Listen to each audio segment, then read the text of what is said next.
நாம் தினமும் பார்க்குற ராசி பலனில் 12வது வரக்கூடியது இந்த மீனம் ராசி.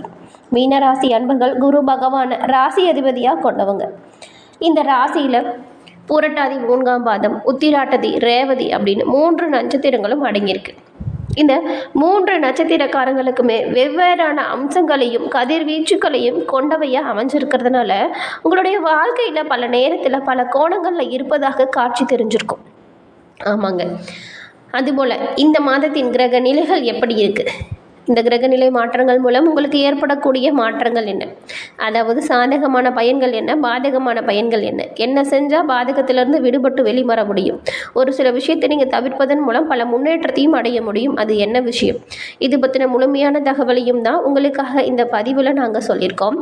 இந்த பதிவு நீங்கள் பயன்பெறும் வகையில் அமையும், அதனால் ஸ்கிப் பண்ணாமல் முழுமையாக பாருங்கள். நீங்கள் இப்போ தான் ஃபஸ்ட் டைம் நம்மளோட சேனலை பார்க்குறவங்களா இருந்தால் மறக்காமல் சப்ஸ்கிரைப் பண்ணி வச்சுக்கோங்க. இந்த மீனராசி அடிக்கடி சின்ன பிள்ளைத்தனமாக ஏதாவது செஞ்சிட்டே இருப்பாங்க. அது பல வேளையில் சிக்கல்லையும் மாற்ற மாதிரி அமைஞ்சிருக்கும். குரு பகவான் தாங்க தனுசு ராசிக்குமே. அவங்க பட்டுன்னு பேசிடுவாங்க, மனசில் என்ன தோணுதோ அது அப்படியே பேசிடுவாங்க. ஆனால் குருவோட அம்சத்தில் பிறந்த இந்த மீனராசிக்காரங்க நீங்கள் இதமாகவும் இங்கீதமாகவும் சூழ்நிலை அறிந்தும் பேசக்கூடிய நபர்களாக இருப்பீங்க. தனுசு ராசியில் பிறந்தவங்க எந்த ஒரு விஷயத்தையுமே திட்டம் செய்யாமல் திடீர்னு முடிவு எடுத்துருவாங்க. அதனால பல விளைவுகளையுமே அவங்க அடையுவாங்க. ஆனால் இந்த மீனராசியில் பிறந்தவங்க எந்த ஒரு விஷயமா இருந்தாலுமே அதை திட்டமிட்டு செயலாற்றக்கூடியவங்களாக இருப்பீங்க. தனக்காரனாக இருக்கக்கூடிய குருவின் ராசியில் நீங்கள் பிறந்திருக்கிறதுனால பணத்தை விட மனம்தான் பெருசு அப்படிங்கிறதுல ரொம்பவுமே கவனமாக இருப்பீங்க. யாராச்சும் உங்களை அவமானப்படுத்திட்டாங்கன்னு வச்சுக்கோங்களேன், அவங்கள வாழ்க்கை முழுவதுமே ஒதுக்கி வச்சுருவீங்க. உங்களோட இமேஜ் எங்கேயுமே எப்போதுமே யாராலையுமே பாதிக்கக்கூடாது அப்படிங்கிறதெல்லாம் எச்சரிக்கையாக இருப்பீங்க. உங்களுக்கு கடலும் நீரும் அது சார்ந்த பகுதிகளும் மீனத்தை குறிக்கும். உலகின் ஆதாரமும் கூட நீர் தான். உலகின் முதல் உயிரும் மீன் தான். கடல், ஆறு, நதி அப்படின்னு எல்லாத்துக்குமே அடிப்படை இந்த நீர்.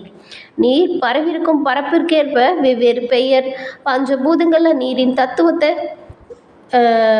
நீரும் அடிப்படையாக இருக்குது. நீர் எப்படி இருக்கிற இடத்திற்கு அதன் பரப்பளவிற்கு ஏற்ற மாதிரி பெயர் இருக்கோ அதுபோல தான் நீங்கள் செய்கிற ஒவ்வொரு செயலுக்குமே அதற்கான சரியான முடிவுகளுமே கிடைக்கும். இந்த மீனராசியில் இருக்கிறவங்க வியாழக்கிழமையில் குரு பகவான் வழிபாடு செய்கிறதும் வெள்ளிக்கிழமையில் விநாயகர் பெருமான் வழிபாடு செய்கிறதும் உங்களோட வாழ்க்கையில் பல முன்னேற்றத்தை கொடுக்கும். உங்களுக்கு விநாயகர் பெருமான் பிடிக்கும் என்றாலும் ஓம் கம் கணபதியே போற்றி அப்படிங்கிற மந்திரத்தை 3 முறை பதிவிடவும் செய்யுங்க. இந்த மீனராசியில் இருக்கக்கூடிய பூரட்டாதி, உத்திராட்டதி, ரேவதி எவ்வளவு சிறப்பான குணங்கள் உங்ககிட்ட இருக்குது. ஆனாலும் ஒரு சில விஷயத்தில் நீங்கள் பல பின்னடைவுகளை சந்திச்சிருப்பீங்க. இதற்கு எல்லாமே ஜாதக ரீதியாக தீர்வு காண்பதன் மூலம் பல நன்மைகளை உங்களால் பெற முடியும். நிறைய இடத்துல ஜாதகம் பார்த்துருக்கோம், ஆனால் எதுவும் சரி வரல அப்படின்னு சொல்கிறவங்க தான் அதிக பேர் இருக்கீங்க. நீங்கள் அதுக்காக ரொம்ப தூரம் அலைய தேவையில்லைங்க. உங்களை கையில் இருக்கு இல்லையா அந்த மொபைல் ஃபோன் எடுங்க, நான் சொல்கிற நம்பரை நோட் பண்ணிக்கோங்க. 90 43 63 75 12 இந்த நம்பருக்கு நீங்கள் ஃபோன் பண்ணி உங்களோட ஜாதகத்தில் இருக்கும் டீட்டெயிலை சொன்னாலே போதும். அவங்க உங்களோட வாழ்க்கையில் ஏன் இந்த பிரச்சனை வந்துச்சு, இனி வரக்கூடிய பிரச்சனை என்ன, அதை எப்படி தவிர்த்தா நன்மை உண்டாகும், இது பற்றின முழுமையான தகவலையுமே அவங்க உங்களுக்கு சொல்லிடுவாங்க.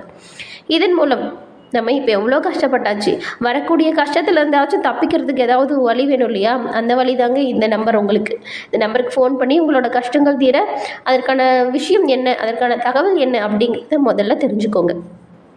கஷ்டப்படுற மீனராசி அன்பர்களுக்கு இந்த நம்பர் உதவும் அப்படிங்கிற வகையில் தான் இந்த நம்பரையும் சொல்லியிருக்கோம். இந்த நம்பரை டிஸ்கிரிப்ஷனில் கொடுத்துருக்கோம், கட்டாயம் நீங்கள் பயன்படுத்திக்கோங்க. சரி வாங்க, இந்த மாதத்தோட கிரக நிலைகள் எப்படி இருக்குது, இதன் மூலம் மாற்றங்கள் என்ன, மீனராசியில் இருக்கக்கூடிய பூரட்டாதி, உத்திராட்டதி, ரேவதி உங்கள் 3 பேர்த்திற்கும் என்ன மாதிரியான வாய்ப்புகள் அமைஞ்சிருக்கு, பலன்கள் என்ன கிடைக்கும் அதை பார்க்கலாம். மீனராசியில் பூரட்டாதி 4ஆம் பாதம், உத்திராட்டதி, ரேவதி உங்களுக்கு கிரக நிலைகள் உங்களுடைய ராசியில் ராகுவும் சுக்கிரனும் புதன் பகவானும், தைரிய வீரிய ஸ்தானத்தில் குரு பகவானும், சுகஸ்தானத்தில் செவ்வாயும், கஸ்ரஸ்தானத்தில் கேதுவும், அயன போகஸ்தானத்தில் சூரியனும் சந்திரனும் சனியும் இந்த மாதிரி கிரக நிலைகள் வலம் வருது. இந்த கிரக நிலை அப்படிங்கிறது மாற்றம் ஏற்படும் இந்த மாதம். இந்த மாற்றம் தாங்க முக்கியமான ஒரு விஷயம். ஏன்னா ஒவ்வொரு கிரகம் ஒரு சின்ன மாற்றம் வருதுன்னு வச்சுக்கோங்களேன், அதோட தாக்கம் 12 ராசிக்குமே அமையும். அந்த விதத்தில் 4ஆம் தேதி அன்னைக்கு சுக்கிர பகவான் வக்ரமடைகிறாரு. 9ஆம் தேதி புதன் பகவான் வக்ரமடைகிறார். 14ஆம் தேதி சூரிய பகவான் அயன சயன போகஸ்தானத்திலிருந்து ராசிக்கு மாற்றம் பெற போகிறாரு. 18ஆம் தேதி வக்ர நிலையில் இருக்கக்கூடிய புதன் பகவான் ராசியில் இருந்து அயன சயன போகத்திற்கு மாற்றம் பெறுகிறார். 30ஆம் தேதி அன்னைக்கு புதன் வக்ர நிவர்த்தியும் அடைய போகிறார். இதன் மூலம் உங்களுக்கு உண்டாக போகிறது நீதி, நேர்மை, உண்மை அப்படின்னு எப்பொழுதுமே இதற்காக பாடுபடக்கூடியவங்க தான் இந்த மீனராசியை சேர்ந்த நீங்கள் எதிர்ப்புகளை இந்த மாதம் எளிதில் வெற்றி காண போகிற ஒரு வாய்ப்பு கிடைக்கும். இந்த மாதம் எந்த ஒரு சின்ன விஷயம் கூட உங்களுக்கு லாபமாக நடக்கும். முக்கிய நபரோட அறிமுகம் உண்டாகும். இதனால் கௌரவம் அதிகரிக்கும். பூமி, வாகனம் மூலம் ஆதாயம் கிடைக்கும். பண வரத்து சிறப்பாக இருக்கும். தொழில் வியாபாரத்துலேயுமே நீங்கள் எதிர்பார்த்ததை விட கூடுதலாக லாபம் பெறக்கூடிய வாய்ப்பு இருக்குது. வங்கியில் உங்களுடைய இருப்பு தொகை அதிகரிச்சிருக்கும். வாங்கிய கடனை திருப்பி செலுத்தி மன நிம்மதி அடைய போகிறீங்க நீங்கள் இந்த மாதம். தொழில் தொடர்பான பயணங்கள் உங்களுக்கு வெற்றி வாய்ப்பை கொடுக்கும். செயல் திறமை மூலம் கடினமான பணிகளையுமே சிறப்பாக செஞ்சு முடிச்சு மேல் அதிகாரிகளின் பாராட்டுகளை கிடைக்க போகுது. அதிகாரம் செய்யும் பதவிகள் உங்களுக்கு தேடி வரும். உங்களுடைய குடும்பத்திலையுமே மன அமைதி உண்டாகும். சுப காரியங்கள் நடப்பதற்கான வாய்ப்புகள் இருக்குது. திருமண முயற்சி மேற்கொண்டவங்களுக்கு சாதகமான பலனும் கிடைக்கும். கணவன் மனைவிக்கிடையே சந்தோஷம் அதிகரிக்கும். கஷ்டமில்லா சுக வாழ்க்கை உருவாகும். உறவினர்கள், நண்பர்கள் இவங்களுடைய ஆதரவு உங்களுக்கு பக்கபலமாக இருக்கும். ரொம்ப நாளாக உங்களை கஷ்டப்படுத்திட்டு இருந்த சங்கடங்கள் இப்பொழுது தீர்ந்துடும். பெண்களுக்கு எல்லா வகையிலையுமே லாபங்கள் கிடைக்கக்கூடிய யோகம் அமைஞ்சிருக்கு. உங்களோட நல்ல செயல்களால் மரியாதையும் அந்தஸ்தும் உருவாகும். இதுவரைக்கும் ஏற்பட்டிருந்த எதிர்ப்புகள் காணாமல் போகும். மன மகிழ்ச்சி உண்டாகக்கூடிய யோகம் உங்களுக்கு இருக்குது. கலைத்துறையில் இருக்கிற உங்களுக்கு வாக்கு வன்மையால் சிறப்பான செயல்கள் பல நடக்கும். பழைய பாக்கிகள் வசூலாகிடும். புதிய வாடிக்கையாளர்கள் கிடைப்பாங்க. மேலும் லாபம் அதிகரிச்சிருக்கும். பயணங்கள் செல்லும் வாய்ப்பு இருக்குது. உங்களுடைய புத்தி சாதுரியத்தால் மேலதிகாரிகள் கொடுத்த வேலையை சிறப்பாக செஞ்சு முடித்து காட்ட போகிறீங்க. அரசியல் துறையில் இருக்கிற உங்களுக்கு இதுவரைக்கும் இருந்த குழப்பங்கள் நீங்கும். இனி வரக்கூடிய காலங்கள் மகிழ்ச்சியானதாக இருக்கும். மன வருத்தம் போயிடும். தேவையான பொருட்களை வாங்கி மகிழ்ச்சி அடைய போகிறீங்க. இருந்தாலுமே எல்லா விஷயத்திலையுமே நீங்கள் கவனமாக இருக்கிறது நல்லது. வெளியூர் பயணங்கள் மனதிற்கு மகிழ்ச்சியை தரும். கவலை எதுவும் வேண்டாம். ஆனால் அனைத்து விஷயத்திலையும் ஜாக்கிரதையாக செயல்படணும். கடன் விவகாரத்தில் பொறுத்த வரைக்கும் யோசித்து செயலாற்றுவது நல்லது. மாணவர்களுக்கு கல்வியில் கூடுதல் மதிப்பெண் கிடைக்க நீங்கள் எடுக்கக்கூடிய முயற்சிகள் சாதகமான வாய்ப்பை உங்களுக்கு உருவாக்கி கொடுக்கும். புரட்டாதி 4ஆம் மாதம் கொண்ட உங்களுக்கு தெய்வ தரிசனங்களுக்கான பயணங்கள் மேற்கொள்ளும் வாய்ப்பு இருக்குது. உத்தியோகஸ்தர்களுக்கு பணியில் நிம்மதியான சூழ்நிலை உருவாகும். தொழில் வியாபாரம் செய்கிறவங்களுக்கு எதிர்பார்த்த நல்ல ஒரு லாபம் கிடைக்கும். எதிர்பார்த்த உதவிகளும் சில தடைகளுக்கு பின் உங்களை வந்து சேரும். அதன் பிறகு உத்திராட்டதி நட்சத்திரக்காரங்களுக்கு பணவரவுக்கு எந்த ஒரு விதத்திலையுமே பஞ்சம் இருக்காது. எடுக்கக்கூடிய காரியத்தில் வெற்றி உண்டாகும்.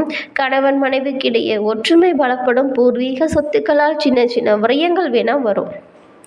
புத்திர வழியில் மனக்கவலைகள் ஏற்படலாம். அதனால் கவனமாக இருங்க அவங்களோட செயல்களில்.